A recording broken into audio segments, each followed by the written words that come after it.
Hello everyone, this is Jainesh Kota here from Wisdom Commerce Classes and welcome to our fifth video of economics. So today in this particular video we are going to start a new chapter that is chapter number 3B, Elasticity of Demand, which is given to us on page number 27. Chapter number 3B है, हमने already chapter number 3A पढ़ लिया है students, पढ़ लिया है। हमने chapter number 3 में क्या पढ़ा है स्टूडेंट्स? हमने चैप्टर नंबर 3 में रिलेशनशिप के बारे में पढ़ा है। हमने किसके रिलेशनशिप के बारे में पढ़ा है स्टूडेंट्स? हमने डिमांड और प्राइस के रिलेशनशिप के बारे में पढ़ा है। उनकी रिलेशनशिप कैसी चल रही थी स्टूडेंट्स? उनकी रिलेशनशिप बहुत ही ओके कठिनाई भरी चल रही थी। हमने क्या देखा था? जब प्राइस बढ़ता है तब डिमांड कम होती है, और जब प्राइस कम होता है तो डिमांड क्या होती है? बढ़ जाती है। There was an inverse relationship between price and demand. तो हमने ये तो ऑलरेडी पढ़ लिया है कि उनकी रिलेशनशिप इनवर्स है। ओके, तो ये चैप्टर में हम क्या पढ़ने वाले हैं? हम उसी कंसेप्ट को थोड़ा और आगे पढ़ने वाले, थोड़ा और डिटेल में पढ़ने वाले। And the name of the chapter is elasticity of demand.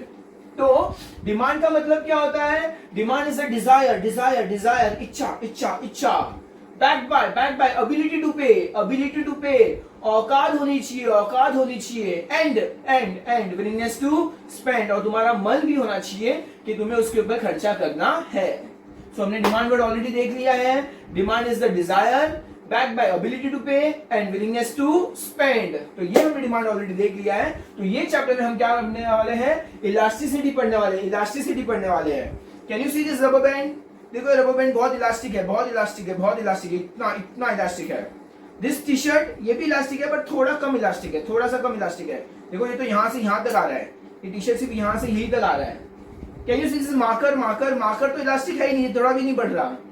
This notebook, this is not elastic, तो हम इसको क्या बोलेंगे? इनइलास्टिक बोलेंगे। ओके, तो ये चैप्टर में स्टूडेंट्स हम ये पढ़ने वाले हैं कि जब प्राइस बढ़ता है तो डिमांड कितना कम होगा? बहुत ज्यादा कम होगा या थोड़ा सा कम होगा, या थोड़ा भी कम नहीं होगा? या जब प्राइस गिरेगी तो डिमांड कितनी बढ़ेगी? बहुत बढ़ेगी या थोड़ी सी बढ़ेगी? ये हम ये चैप्टर में पढ़ने वाले हैं। इनका रिलेशनशिप कैसा है? इलास्टिसिटी कैसी है? बहुत ज्यादा इलास्टिक है या थोड़े से इलास्टिक है? You have seen people in relationship, you must have seen your parents. हो सकता है कोई बहुत ज्यादा डोमिनेटिंग हो, कभी मम्मी बहुत ज्यादा डोमिनेटिंग होती है, कभी पापा बहुत ज्यादा डोमिनेटिंग होते हैं, कभी दोनों इक्वल होते हैं, है ना? मम्मी थोड़ा भड़कती है, पापा एकदम उदास हो जाते हैं। मम्मी थोड़ी सी कम भड़कती है तो पापा एकदम खुश हो जाते हैं। ओके, तो ये जो चीजें हैं जो रिलेशनशिप के अंदर चल रही है, उसको हम क्या बोलेंगे? इलास्टिसिटी ऑफ डिमांड बोलेंगे। और उसको कंसेप्ट थियोरेटिकल वाइज कैसे पढ़ने वाले हैं, is what we are going to see in this particular chapter. Okay, देखो मैं एक सबसे पहले एग्जांपल के साथ शुरू करूंगा तो तुम लोग को इसकी क्लैरिटी और आ जाएगी। So let's see an example. यहाँ पे डिमांड और प्राइस लिखा हुआ है। Can you see demand and price? Okay, DNP। Next second example, हम लोग पेप्सी बॉटल की बात कर रहे हैं। किसकी बात कर रहे हैं? पेप्सी बॉटल की बात कर रहे हैं। जब प्राइस 10 रुपीज था तो कंज्यूमर ने कितनी डिमांड की? 200 बॉटल की डिमांड की। पर जब प्राइस बढ़ गया, बढ़ गया, कितना बढ़ा? 10 से 15 हो गया। प्राइस 10 से 15 हो गया तो डिमांड क्या हो गई? गिर गई। कितने से गिर गई? टोटल 125 बॉटल से गिर गई। दैट कम्स टू 75 बॉटल की सिर्फ डिमांड बची है अभी। Okay students, so can I से जब प्राइस 50% से बढ़ गया था, 50% से 10 का क्या हो गया? 15 हो गया, 50% से बढ़ गया था तो डिमांड गिर गई। डिमांड कितने से गिर गई? 62.5% से गिर गई। 62.5% से गिर गई थी। तो हर बार जरूरी नहीं है जितने से प्राइस बढ़ेगा उतने से डिमांड गिरेगी, या जितने से प्राइस गिरेगा उतने से डिमांड बढ़ेगी। कितने प्राइस बढ़ने से कितना डिमांड गिरेगा, या कितने प्राइस गिरने से कितना डिमांड बढ़ेगा, ये हम इस चैप्टर में पढ़ने वाले हैं। ओके स्टूडेंट्स, सो हमारे प्रोफेसर एल्फ्रेड मार्शल भाई, the economist professor Alfred Marshall भाई यहाँ भी आ गए अपना डेफिनेशन घुसाने के लिए। ओके, अपना डेफिनेशन लेकर आ गए कि लो बच्चों ये डेफिनेशन पढ़ो। Okay, so what was the topic? Elasticity of demand. तो according to professor Alfred Marshall भाई, elasticity of demand is great और स्मॉल। इलास्टिसिटी ऑफ डिमांड कैसा है? बहुत ज्यादा भी हो सकता है, यहाँ बहुत छोटा भी हो सकता है। ये हम देखने वाले हैं। ये किस पे निर्भर करता है? अकॉर्डिंग टू देखो ये डेफिनेशन को मैंने 3 पार्ट में डिवाइड किया है, एंड उसको लर्न भी 3 पार्ट में ही करने वाले हैं। Okay, so according professor Marshall भाई, elasticity of demand is great और small according to the demand according to amount demanded which rises. देखो जब डिमांड राइज होगा मच और little for a given fall in price. तो हमने previous chapter में देख लिया है, डिमांड राइज होगा प्राइस फॉल होता है, and the quantity demanded falls, demand fall होगा। कैसे होगा? For a given rise in price. तो जब प्राइस राइज होगा डिमांड फॉल होगा, जब प्राइस फॉल होगा डिमांड राइज होगा। ये हम ऑलरेडी चैप्टर नंबर 3 में पढ़ चुके हैं। तो इस चैप्टर में हम नया क्या पढ़ने वाले हैं? नया हम ये पढ़ने वाले हैं कि डिमांड कितने से राइज होगा, मच और little. I am using a blue marker over here, much और little for amount demanded which rises much और little for a given fall in price, and quantity demanded falls much or little for a given rise in price. Okay? तो question ये है, demand rise कितना होगा, much और little for a given fall in price, या demand false कितना, much और little for a given rise in price. तो हम चैप्टर 3 को आगे लेके जाएंगे। हमको ये पता है इनवर्स रिलेशन है, बट सिर्फ इतना नया पढ़ना हमें ये चैप्टर के अंदर, मच और लिटिल। मतलब डिमांड बहुत ज्यादा बढ़ेगा या डिमांड बहुत कम बढ़ेगा, ओके, या डिमांड बहुत ज्यादा कम गिरेगा या बहुत थोड़ा कम गिरेगा। ये सब कुछ हम ये चैप्टर में पढ़ने वाले हैं, and you have to learn this definition thoroughly after understanding the concept. आइए स्टूडेंट्स को आगे बढ़ेंगे। There are 3 types of elasticity of demand. 3 types of elasticity of demand: income elasticity of demand, cross elasticity of demand, and price elasticity of demand. तो सबसे पहले मैं पढ़ाने वाला हूँ प्राइस इलास्टिसिटी ऑफ डिमांड, फिर मैं आपको पढ़ाऊंगा इनकम इलास्टिसिटी ऑफ डिमांड, और फिर मैं आपको पढ़ाऊंगा cross elasticity of demand. I hope आपको कोई प्रॉब्लम नहीं है इसमें, ओके? अगर हो तो भी यू कांट डू एनीथिंग। तो let's start price elasticity of demand से हम लोग स्टार्ट करेंगे। हम प्राइस इलास्टिसिटी ऑफ डिमांड में हम लोग किसको कंपेयर करने वाले हैं? प्राइस और डिमांड को कंपेयर करने वाले। किसको कंपेयर करने वाले हैं? प्राइस और डिमांड को। सो इलास्टिसिटी ऑफ डिमांड, यहाँ पे भी क्या हुआ था, डेफिनेशन हमारे प्रोफेसर अल्फ्रेड मार्शल भाई यहाँ भी अपना डेफिनेशन लेकर आ गए, okay? So let's see the definition according to professor Alfred Marshall. Price elasticity of demand is the ratio. Price elasticity of demand is the ratio. हमने मैथ्स में देखा 1/2, मतलब वो रेशियो होता है। तो इन द सेम वे यहाँ पे भी रेशियो है, डिमांड अपॉन प्राइस, रेशियो है। So what is elasticity of demand? Price elasticity of demand is the ratio of proportionate change. I am using the word proportionate. Proportionate change in quantity demanded to a given proportionate in its price. किसको compare करेंगे? Proportionate change in quantity demanded upon proportionate change in its price. Okay? What is price elasticity of demand? Price elasticity of demand is the ratio. Ratio किसके बीच में है? Proportionate change of quantity demanded to a proportionate change in its price. ये हम पढ़ने वाले हैं, okay? तो let's सी यहाँ पे एक फॉर्मूला दिया हुआ है, परसेंटेज दिया हुआ है, ट्राइंगल। ये जो ट्राइंगल है दैट इज चेंज, या उसको डिफरेंस बोल सकते हैं, difference change in quantity demanded upon percentage change in its price. तो यहाँ पे क्या लिखा हुआ है? Change in quantity demanded upon original quantity divide by change in price upon original price. तो उसको आगे लेके गए, change in quantity demanded upon original quantity multiply by original price upon change in price. हमने क्या कर दिया, इसको डिवाइड से मल्टीप्लाई कर दिया, उसको उल्टा कर दिया, डिवाइड से मल्टीप्लाई कर दिया, उसको उल्टा कर दिया है। And looking at the same example, हमने सेम एग्जांपल हम लोग लेंगे यहाँ पर और हम सॉल्व करने वाले हैं। लुक, सबसे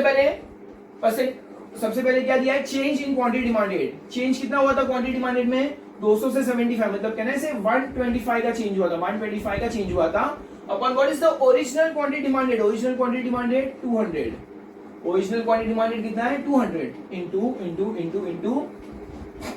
how much is original price? Original price सबसे पहले कितना था? 10 रुपया था, और चेंज इन प्राइस कितना हुआ? 5 रुपए से चेंज हो गया, 5 रुपए से चेंज हो गया। So if you see this part, this is 5, this is 8, ये 5 कैंसिल हो गया। तो how much is 10 divided by 8? How much is 10 divided by 8? तो 1.25। कितना आएगा आंसर? 1.25। वन सा, हाँ, सो इट इज 1.25, ओके? तो इनका प्रोपोर्शनेट चेंज कितना हुआ है? 1.25 से प्रोपोर्शनेट चेंज हुआ है। तो हमने प्राइस इलास्टिसिटी ऑफ डिमांड में किसको कंपेयर किया था? प्राइस और डिमांड को कंपेयर किया था। So we'll go with the second one now. हम लोग अभी इनकम इलास्टिसिटी की ओर बढ़ने वाले हैं। हम इनकम इलास्टिसिटी भी देखेंगे, क्रॉस इलास्टिसिटी देखेंगे और फिर तीनों को कंपेयर करेंगे। All the three concepts are very clear. एक बार अच्छे से पूरा तीनों सुन लो, फिर तीनों को जब समराइज करेंगे तो कंसेप्ट माइंड में और एकदम क्लियर हो जाएगा। Okay students, so next is income elasticity. Price elasticity में हमने प्राइस और डिमांड को कंपेयर किया था, तो बताओ इनकम इलास्टिसिटी में हम किस किस को कंपेयर करेंगे? परफेक्ट, इनकम और डिमांड को कंपेयर करेंगे। किसको? इनकम और डिमांड को कंपेयर करने वाले हैं, डिमांड को कंपेयर करने वाले हैं।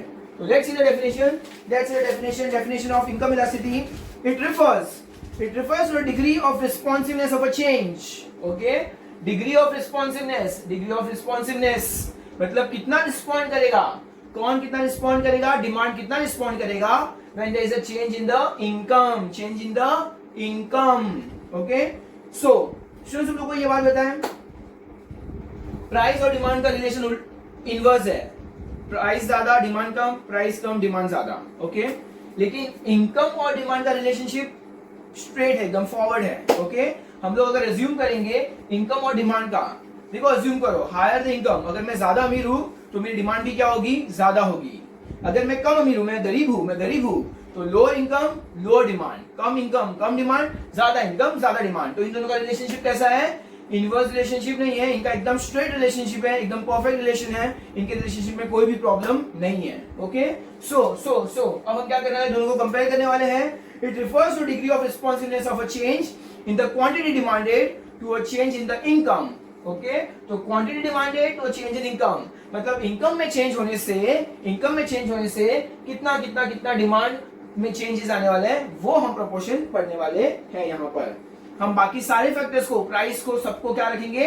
कांस्टेंट रखेंगे। फिलहाल हम सिर्फ दो चीज को कंपेयर करने वाले हैं, income and demand. Okay, again if you can see the formula over here, percentage change in quantity demanded, triangle मतलब चेंज होता है, change upon percentage change income. y is income, y represents income.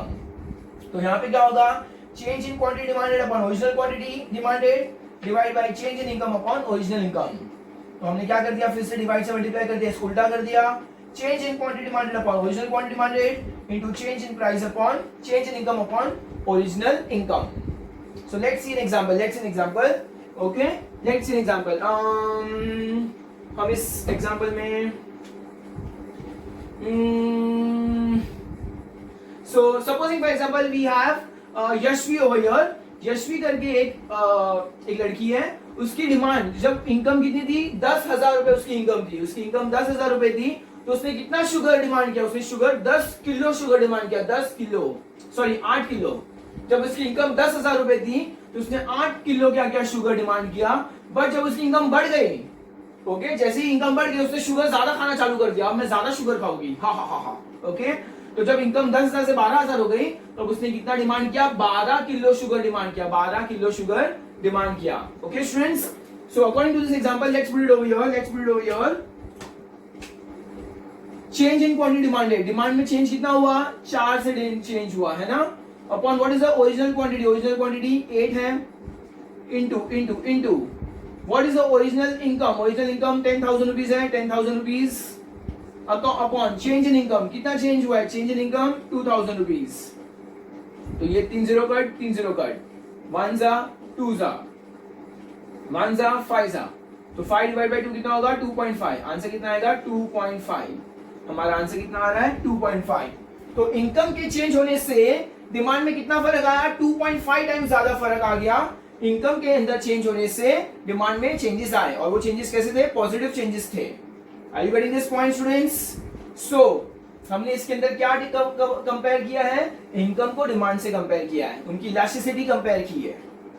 And going with last one cross elasticity में क्या होता है students कि एक particular product के डिमांड में कितना फर्क आएगा किसी और प्रोडक्ट के प्राइस में चेंजेस आने से। Look, if you can see over here, percentage change in quantity demanded of A upon percentage change in price of B.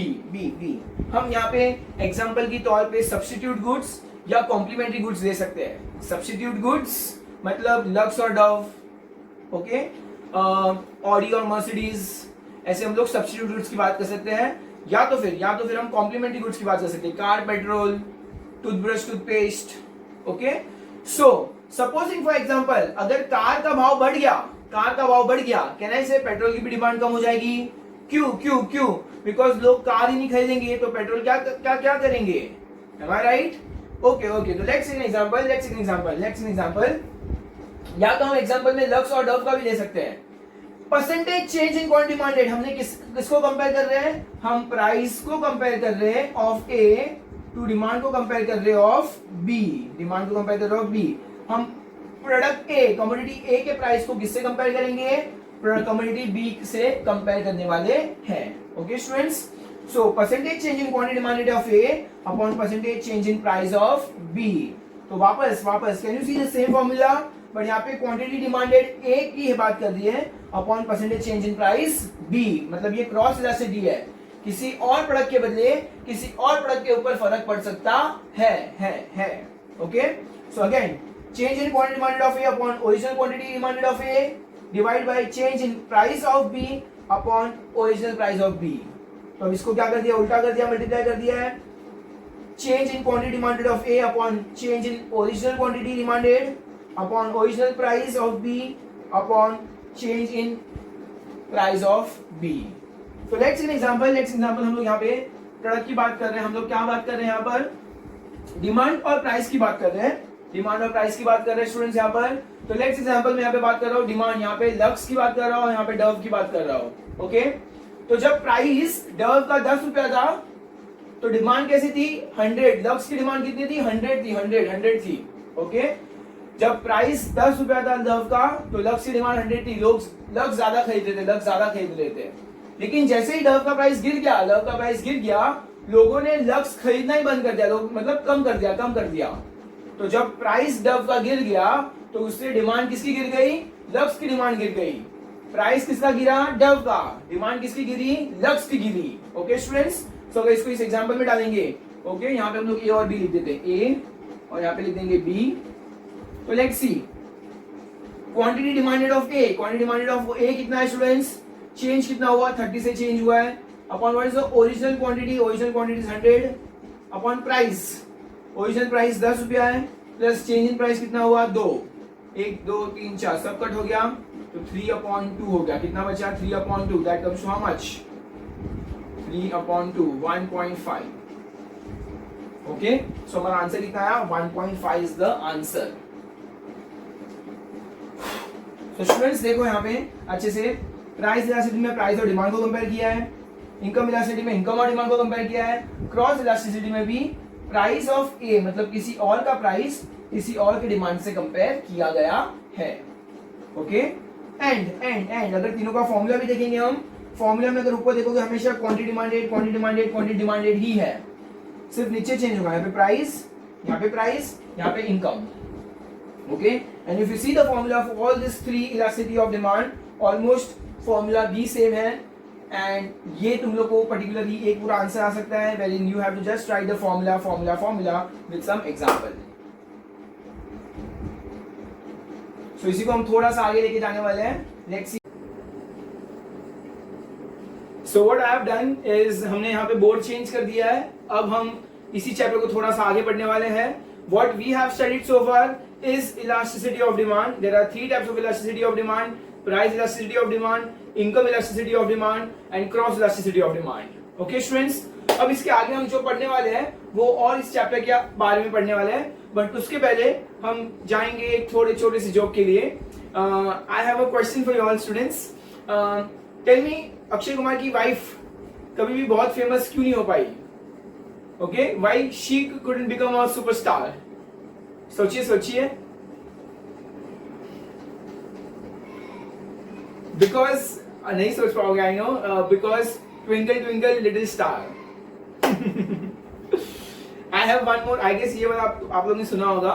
मतलब ये ट्विंकल लिटिल स्टार वाला सुना होगा. So going for the next one.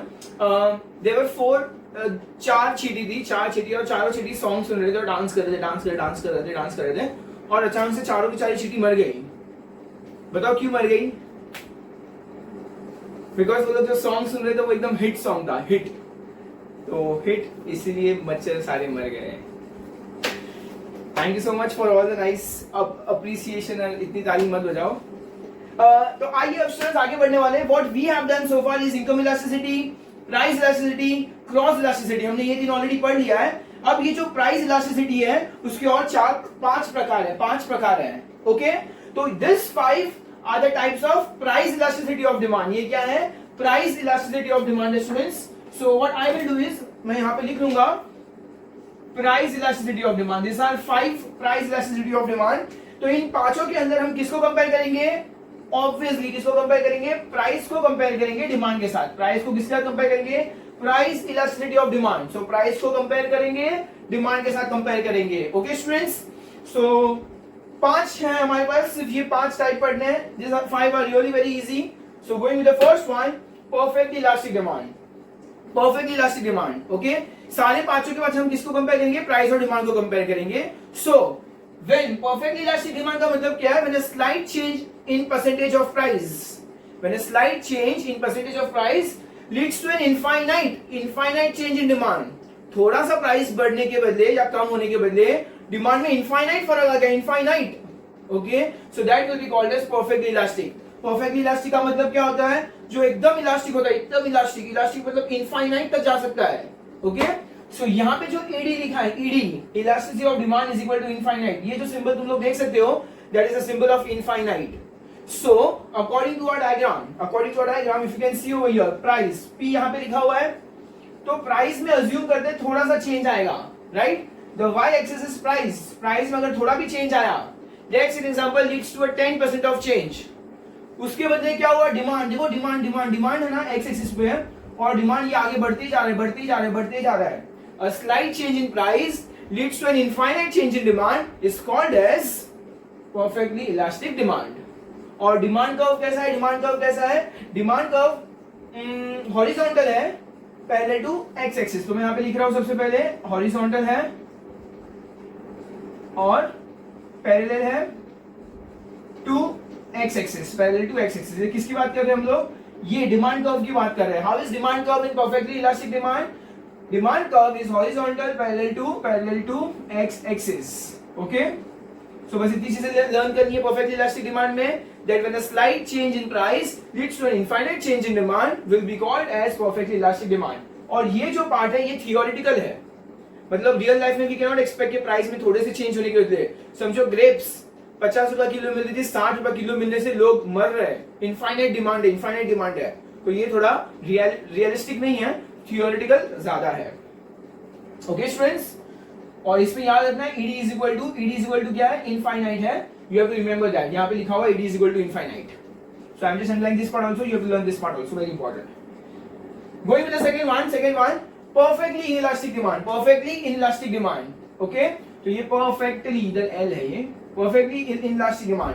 Perfectly inelastic demand का मतलब है, देखो ये परफेक्टली इलास्टिक था, जितना खींचो उतना खींचेगा, एकदम इलास्टिक है।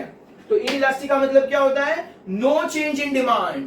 When a slight change in price, when a percentage change in price leads to no change in demand will be called as perfectly inelastic demand. यहां पे क्या था? इनफाइनाइट चेंज, तो ED is equal to infinite था। यहां पर क्या है? नो चेंज इन डिमांड, तो ईडी इज इक्वल टू 0। क्या है ये? Elasticity of demand is equal to 0 है, 0।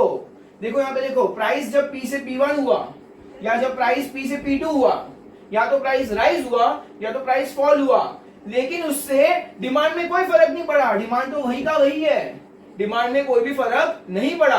When a change in price, percentage change in price leads to no change in demand is called as perfectly inelastic demand.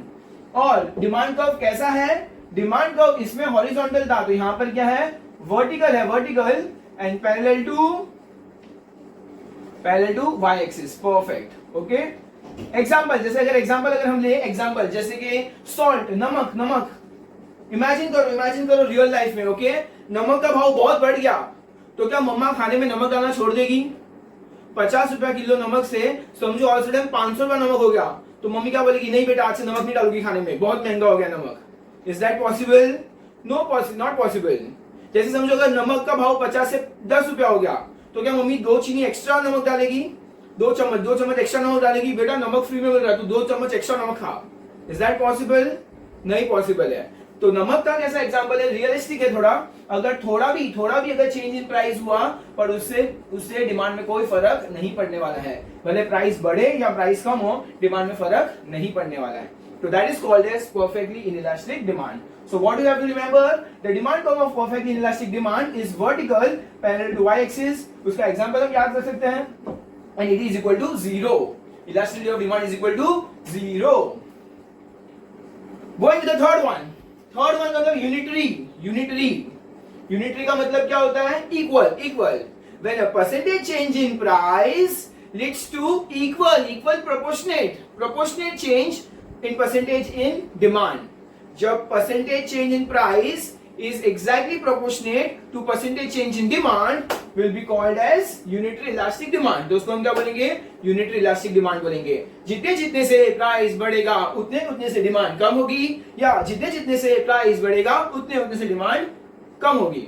मतलब वही हुआ, price बढ़े तो demand कम हो और प्राइस कम हो तो डिमांड बढ़ेगी. एकदम equal. You have to remember the word equal over here. तो उसको हम क्या बोलेंगे? यूनिटरी इलास्टिक डिमांड बोलेंगे. सो यूनिटरी इलास्टिक डिमांड के लिए हमें क्या याद रखना है? ईडी इज इक्वल टू 1 है. You have to remember that part, that ED is equal to 1 plus rectangular hyperbola. The demand curve, देखो डिमांड कर्व जैसे मैंने यहाँ पे लिखा, I am going to write over here also. Demand curve unitary elastic demand में कैसे है? Rectangular hyperbola. किसने बोला? Hyperbola. So what you have to remember, the demand curve in unitary elastic demand is equal to 1 and is उसका demand curve कैसा है? Is rectangular hyperbola. और ED is equal to elasticity of demand. ये unitary elastic demand will be 1. वो याद रखना है. Okay? समझो for example, let's take an example. Mobile phone है. Okay? मोबाइल फोन है. अगर मोबाइल फोन का प्राइस 50% से बढ़ गया, जिससे क्या हुआ? डिमांड 50% से कम हो गया. 50% से डिमांड कम हो गया. प्राइस क्या तो मोबाइल का 50% से बढ़ गया, तो उसी का डिमांड उसकी 50% से कम हो गई. तो अगर हम लोग ईडी का फॉर्मूला लगाएंगे, ईडी का formula percentage change in price upon demand upon percentage change in price is equal to क्या होगा? 50% upon 50% will come to 1. So whenever यहाँ पे क्या था? Slight change in price leads to infinite change in demand. Slight change in price leads to no change in demand. तो it is equal to 0. यहाँ पे क्या था? Equal. Proportionate change in price is equal to proportionate change in demand. Equal है, तो इधर ED is equal to 1 हो जाएगा. तो ED is equal to infinite, ED is equal to 0, ED is equal to 1. Okay? Demand curve क्या था? Horizontal parallel to X axis. यहाँ पे क्या था? Vertical parallel to Y axis. And यहाँ पे क्या है? Demand curve is rectangular hyperbola. Okay, you have to remember this. So you can see in the diagram, जब प्राइस P से P1 हो गया, प्राइस कम हो गया, तो इक्वली डिमांड क्या हो गया? डिमांड बढ़ गया. ओके, प्राइस कम हो रहा है, डिमांड बढ़ रहा है. Can you see that in the graph? You have to make the graph very nicely in your exam also. So यहाँ पे हमारा 1, 2 एंड 3 फिनिश होता हुआ. अब हम बढ़ेंगे फोर्थ वन की ओर. Okay, relatively elastic demand. क्या है ये? Relatively elastic demand. Okay, relatively elastic demand में क्या है? More than 1. ED is equal to more than 1. तो यहाँ पे क्या होगा? Percentage change in price is more than percentage change in demand. Percentage change in price, जितना प्राइस में चेंज हुआ है उससे ज्यादा चेंज कहां पे आया? डिमांड में आया है. एग्जाम्पल है इसके लिए, एग्जाम्पल है. I will be writing over your example. जैसे सारे लग्जरियस गुड्स जो होते हैं, लग्जरियस गुड्स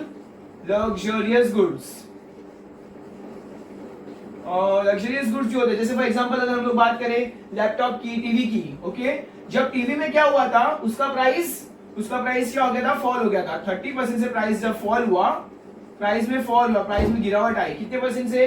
30% से. तो डिमांड क्या हो गया? बढ़ गया. कितने परसेंट से बढ़ा? 50% से बढ़ गया. डिमांड कितने से बढ़ गया? 50% से बढ़ गया. लेट्स सी एग्जांपल 60% से बढ़ गया. ओके, डिमांड क्या हुआ? 60% से बढ़ गया. So now let's see example. ED is equal to, चलो फॉर्मूला क्या था हमारा? Percentage change in demand upon percentage change in price is equal to क्या होगा? 60% अपॉन 30% इज इक्वल टू 2. तो कैन आई से ED is always more than 1? Perfectly elastic demand में ED क्या होगा? हमेशा मोर देन 1 होगा. मोर देन 1. सो इसका क्या है? when proportionate change in price is more मतलब demand, when proportionate change in demand is more than proportionate change in price, तो उसको हम क्या बोलेंगे? रिलेटिवली इलास्टिक डिमांड बोलेंगे, और ED is more then one. ED क्या होगा? मोर देन वन होगा। और कैसा होगा? डिमांड को यहाँ पे क्या है, इसको हम जो बोलेंगे इसको फ्लैटर बोलेंगे, flatter, FLATTER। You have to remember this word. The demand curve in relative elastic demand is flatter. Okay? Can you remember this? यहाँ पे क्या था? Horizontal parallel to x-axis, demand curve vertical parallel to y-axis, demand curve rectangular hyperbola, and यहाँ पे demand कैसा है? Flatter. Okay? यहाँ पे क्या था? Slight change in price leads to infinite change in demand. यहाँ पे क्या था? Slight change in price, no change in demand. यहाँ पे क्या था? Equal. Proportionate change in price is equal to proportionate change in demand. अब यहाँ पे क्या है? Proportionate change in demand is more than proportionate change in price. And going for the last one कैसा है students? Relatively inelastic demand, जिसमें proportionate change in demand is less. इसमें क्या था? Proportionate change in demand is more than proportionate change in price. इसमें कैसा है? Proportionate change in demand is less than proportionate change in price. Okay? तो let's take an example. जैसे इसके अंदर थोड़े बहुत necessity goods आ जाते हैं, इसके एग्जाम्पल में क्या आएंगे? नेसेसिटी गुड्स आ जाएंगे। समझो गेहूं, व्हीट या राइस लेते, राइस। ऑब्वियसली भाव अगर बढ़ भी गया तो लोग क्या राइस खाना बंद कर देंगे? नहीं करेंगे। हो सकता है गरीब लोग थोड़ा सा कम खाएंगे, पर बंद तो ऑब्वियसली नहीं करेंगे। तो क्या हुआ? जब प्राइस बढ़ गया था 50% से, प्राइस बढ़ गया था, किसका प्राइस बढ़ गया था?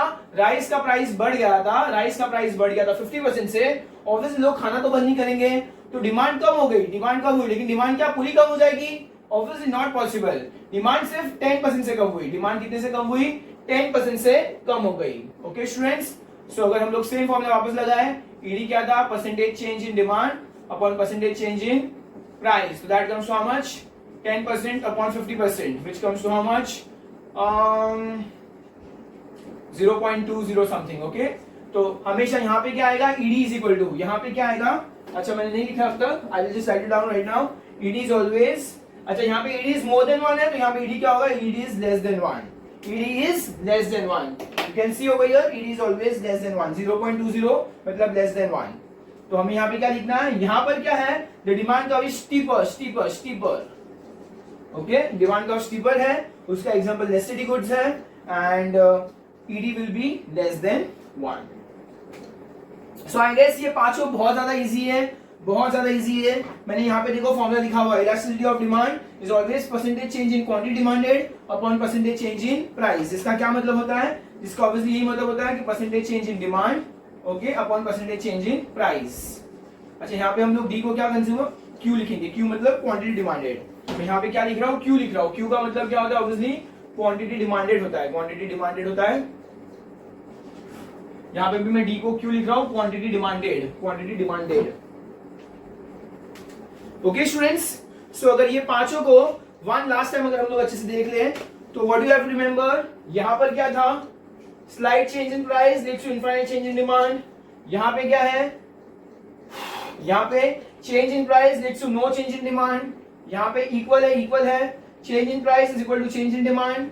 यहाँ पे change in demand is more than change in price. यहाँ पे change in demand is less then change in price. यहाँ पे क्या है? ED is equal to infinite. यहाँ पे क्या है? ED is equal to 0, ED is equal to 1, ED is more than 1, ED is less than 1। ये याद रखना है हमको। और क्या याद रखना है?